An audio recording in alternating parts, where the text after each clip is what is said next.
The boy couldn't believe it. The girl he liked was wearing only her pajamas, locked in a cold storage room by her mother. At that moment, Satoru saw Hinazuki at her most vulnerable, and she begged him to leave. But Satoru froze, unsure of what to do. Suddenly, a voice broke the silence. The woman claimed that Hinazuki had come here on her own. Satoru knew. The person behind it all was the woman standing before him. She was Hinazuki's mother, but she had never treated her like a daughter. She only used her as an outlet for her emotions. When the woman tried to take Hinazuki away, Satoru finally asked her about Hinazuki's injuries. The woman threatened Hinazuki, saying it was just a fall. But Satoru didn't believe her. At that moment, Satoru understood. Children could never stand up to adults. The next day, Hinazuki was late again, and Satoru noticed the bruise on her neck, his heart sinking with worry. He reached out to the homeroom teacher, telling her about Hinazuki's abuse at home. To his surprise, the teacher already knew. She had reported the case to Child Protection 3 times, but each time, Hinazuki's mother managed to avoid investigation, and there was never enough evidence to follow through. Satoru had to wait for spring break, hoping to gather solid proof, but he knew time was running out. On March 1st, Hinazuki would be in danger.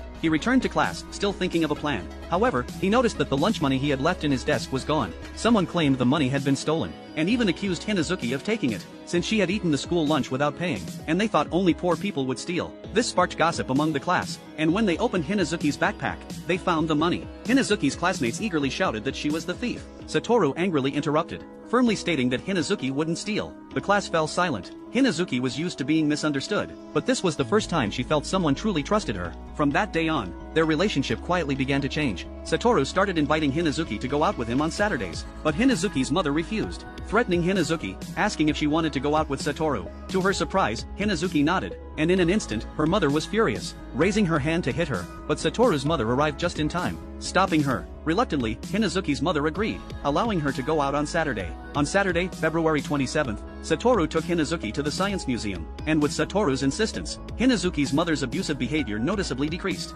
Hinazuki finally showed a long-awaited smile, but as February 29th approached, Satoru's anxiety grew. With the danger of March 1st still looming, Satoru started escorting Hinazuki home, even walking with her to school in the morning, and keeping a close eye on her all day. After school, they went to the youth center to play, and returned to Hinazuki's house only as dusk fell. As they parted, Satoru stopped, calling out, "See you tomorrow," loud enough for Hinazuki's mother to hear, and for the unknown danger lurking nearby. Back home, he stared at the clock, waiting until after midnight, finally breathing a sigh of relief. The next morning, he arrived early at Hinazuki's house, and only when he saw she was safe did he let out a breath. Today was March 2nd, both Satoru's and Hinazuki's birthday. They had planned to celebrate together, and as they opened the door, streamers suddenly fell from the ceiling, startling them both. It turned out to be a surprise birthday party prepared by everyone, and the cake on the table was for both of them. Hinazuki looked a little sad, telling Satoru that she had wanted to knit him a pair of gloves, but recently, Satoru had always told her to leave, so she hadn't finished them. But Satoru smiled and told her she could give them to him later. They made sandwiches together, made a birthday wish,